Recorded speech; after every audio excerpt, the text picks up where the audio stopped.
തൃശൂർ കാനാടിക്കാവ് ശ്രീ വിഷ്ണുമായ ക്ഷേത്രത്തിലെ കളമെഴുത്ത് പാട്ടുത്സവവും രൂപക്കളം തൊഴലും മലയാള വർഷം 1201 കന്നി 24-25 2025 ഒക്ടോബർ 10-11 വെള്ളി ശനി ദിവസങ്ങളിൽ ആഘോഷിക്കുന്നു. രൂപക്കളം ദേവലോക സങ്കല്പമാണ്.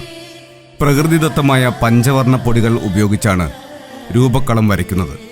വർഷത്തിൽ 3 തവണ നടക്കുന്ന വിഷ്ണുമായ സ്വാമിയുടെ രൂപം വരച്ചുള്ള രൂപക്കളം ഇവിടുത്തെ പ്രധാന വഴിപാടാണ്. ശിവപാർവതി പുത്രനായ വിഷ്ണുമായ സ്വാമിക്കൊപ്പം വളർത്തമ്മയായ കൂളിവാകയുടെ രൂപം കൂടി ചേർന്നതാണ് രൂപക്കളം. സർവാഭരണ വിഭൂഷിതനായി വാദ്യഘോഷാദികളുടെ അകമ്പടിയോടെ ഭക്തരുടെ ക്ഷേമങ്ങൾ അന്വേഷിച്ച് അനുഗ്രഹങ്ങൾ വർഷിച്ച് വിഷ്ണുമായ സ്വാമി ക്ഷേത്ര ശ്രീകോവിലിന് പുറത്തേക്ക് രൂപക്കളം കൈക്കൊള്ളാനായി എഴുന്നള്ളുന്നു. രൂപക്കളത്തിൽ ഉപവിഷ്ടനാകുന്ന സ്വാമിയെ പ്രകീർത്തിച്ച് ഈഴാതം കൊട്ടി താളമേളങ്ങളുടെ അകമ്പടിയോടെ ഭഗവാന്റെ ഉത്സവചരിതം പാടി പ്രീതിപ്പെടുത്തുന്നു. സംതൃപ്തവാനായ സ്വാമി രൂപക്കളത്തിൽ നൃത്തത്തിൽ വന്ന് കൽപ്പന അരുളുന്നു.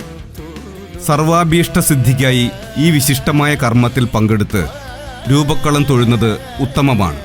കാനാടിക്കാവ് ശ്രീ വിഷ്ണുമായ ക്ഷേത്രത്തിലെ രൂപക്കളം തൊഴലിൽ പങ്കെടുത്ത് സ്വാമിയുടെ അനുഗ്രഹം ഏറ്റുവാങ്ങുന്നതിനായി ഭക്തജനങ്ങളെ സാദരം ക്ഷണിച്ചുകൊള്ളുന്നു.